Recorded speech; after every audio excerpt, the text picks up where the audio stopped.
You like that kind of bass line, that boogie woogie pattern? Well, how about I teach it to you in this quick video?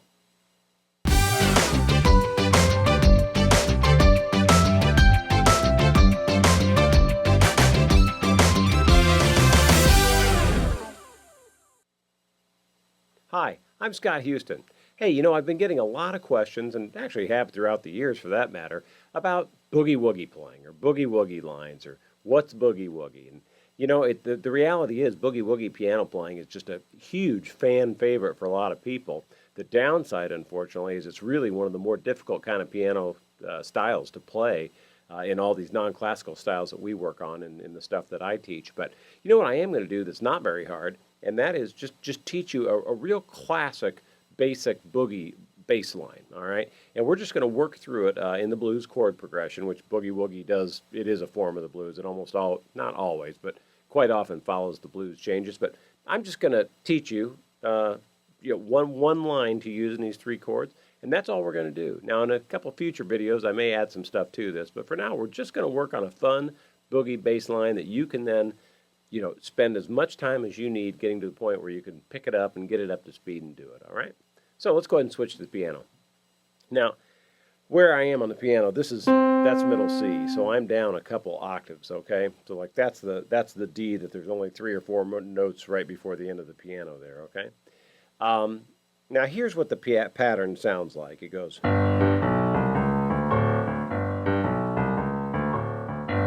Okay, that's it. Now it's funny, that's a pattern you probably heard or some little variation of it, because that's just one of the real nuggets that a lot of boogie woogie is built on, okay? So let me just give away these notes for you. It's going to start on a G. We're going to do this in G, by the way. So the three chords that we're going to be dealing with is a G chord, a C chord, and a D chord. So the 1, 4, and 5, if you will, of the blues that we're going to be working on in the key of G are G, C, and D, all right? So first one, you're going to learn the pattern. We're going to have to learn them starting on G, then starting on C, and then starting on a D. So for now, here's the G one. I'm going to do it very slowly. So it starts out with octaves. Okay, easy enough. So an octave. Then it goes down to a B. Now, fingering-wise, you can do it some different way if you want, but I'm just going to tell you the way I do it, and it really is nothing more than the way I do it. So if this doesn't work for you, try something else. But I play, so a thumb on a C, then an index finger on a C sharp, then a D with your thumb again. So far, here's what we have.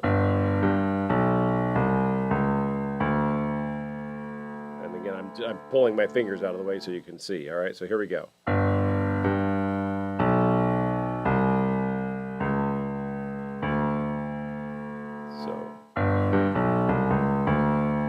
And that's not a bad thing to just practice that.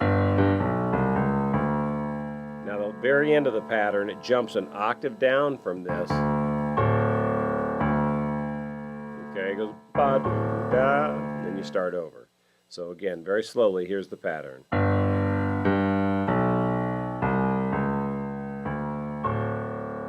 G, G, B, C, C sharp, D, D, D, G. And I probably play that with the pinky there. All right, so again, it sounds like this. And boy, you've got to swing. This is not a boogie pattern. All right, that's not it. All right.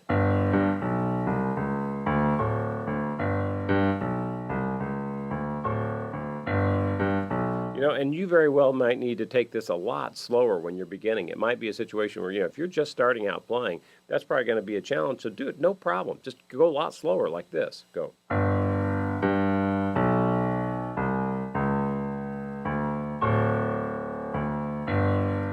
And really, when you're doing things slow, the trick to practicing slowly is to practice slowly but correctly. You know what I mean? Really focus on each note so that your brain is really wiring up exactly what your fingers are supposed to do, okay? And once you do that, picking up the speed a little bit gets a lot easier.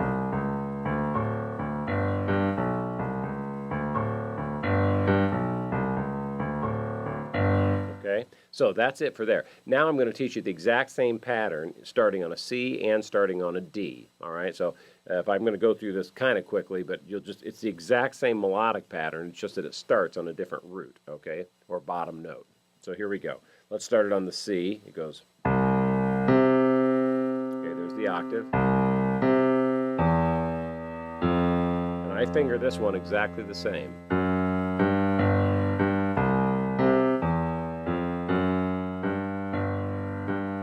C, E, F, F sharp, G, and the octave.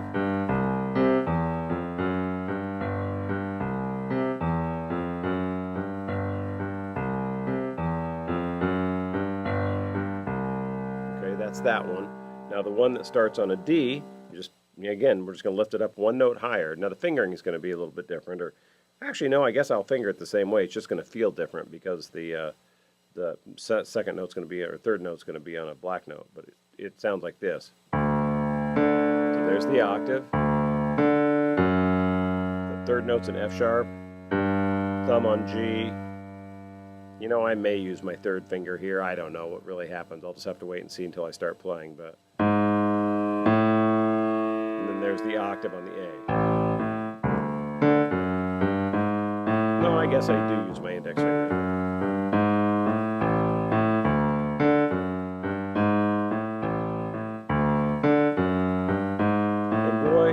At the beginning, look at your hands. I know everybody's had a lot of people have had lessons say, quit looking at your fingers, look up in the music or whatever. And I'm like, no. Please do look at your hands. I want you to stare at your hands, and I want you to really just burn into your noggin exactly what this pattern looks like and feels like, and the pattern that it's following and what it sounds like. It's this multisensory thing. That's the way you get the cement to really lock in and bond well in your brain, okay? So, again, here are the three different patterns we have.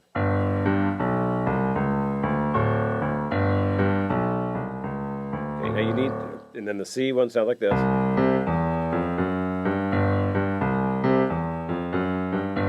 And then the D sounds like this. Okay,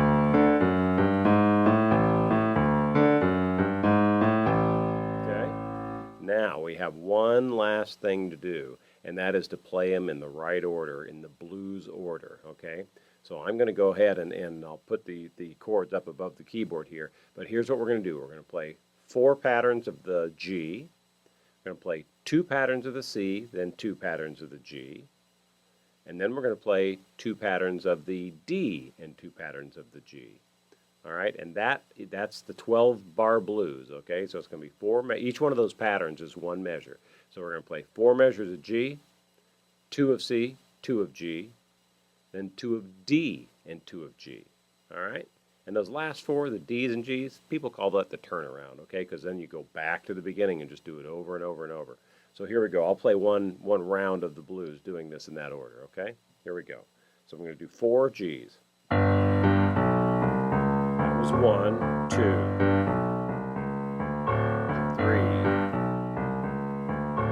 4.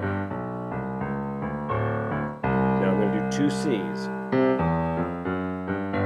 2, back to G, G. Oops. Now I've got to go to D, do 2 of these, back to G for 2. And then you're back to the top, okay? Now I've done that. Now I want to just address a couple little things about jumping from one to the other, because that's frankly the hardest part of this whole thing is when you have to switch chords, okay? So let me just work through just a couple quick things, and then we'll be done with this one. All right, here we go. So you're going to do 4 of the Gs. And you don't have to do them this fast. I'm just getting them through. Okay, here's the 4th one. Now I've got to go to a C. Okay, and you probably could do it there, but then you're going to run out of notes going off the end of the keyboard. So you've just got to get yourself jumped up here, and that's kind of the hard part about it. So we're... Then you got to... Right? So just do that very slowly and practice that and go. So, know something else you could do if you want to, it's just fine, make it a little bit easier, is that very last, where you're doing that octave there, if you want to, although I think it may almost be tougher because then you're almost learning a new pattern, you want to play that last note on a G instead, you could do that. So it would sound like this. It's a little bit less space to jump than going, but I don't know. That may or may not help you. If it doesn't, ignore what I just said and just, toughen up and practice. All right, let's try that again. So it sounds like this.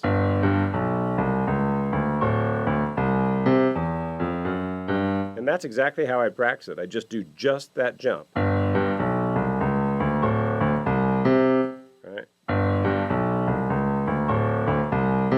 And eventually you'll get to a point where, you're playing it kind of smoothly, which is, I've done this for years and years, so it just is not quite as much of a challenge for me anymore, but it still's brutal, don't get me wrong. So here we go. Now the other one is going to be, so now we're going to be on the C for 2 measures. Now check this out. And now right now is when I have to go back to the G. Well, you're already on it. Woohoo! Hey, bonus, right? Again, if you're on the C, and now I'm going back to the G, you're right there, and the first 2 notes of the G are the same octave. So as easy as that is, that actually sometimes kind of freaks me out. Like my brain thinks I've got to move to a different chord, and my hand's already exactly where it's supposed to be. So just know that you're going to play 4 of those in a row when you're doing that switch from a C to a G like this. Then here's 1, 2, and then you go right back 3, 4. Oops. So here it is at tempo from C to G.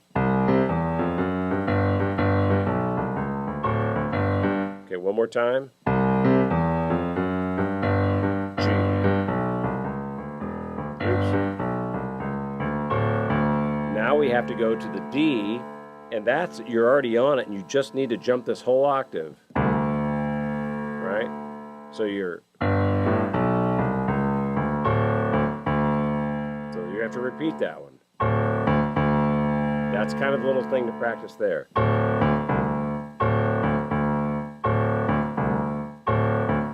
Just get that distance down. It's like target practice. Then we'll do the D. Sorry, I did that wrong. Now here's where we're going to go back to G, and this is the final one. And that's easy because then you can just go down 1. All right, so it goes.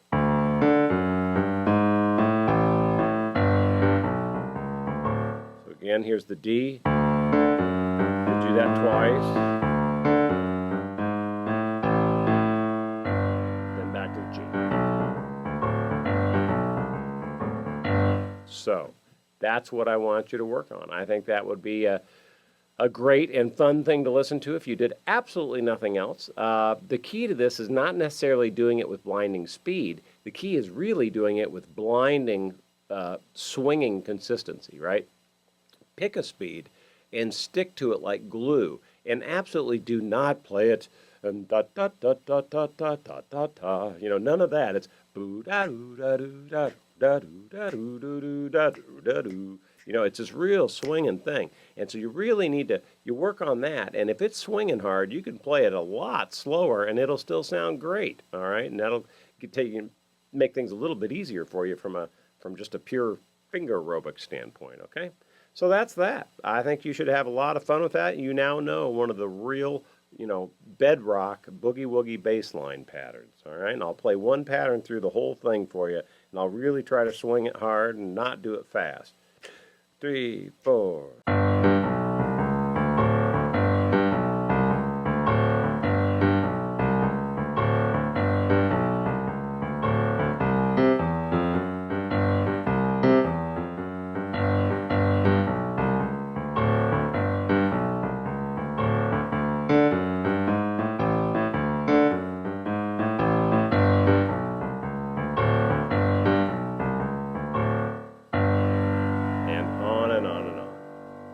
There you go. I hope that's a little nugget you can have fun with for the rest of your life.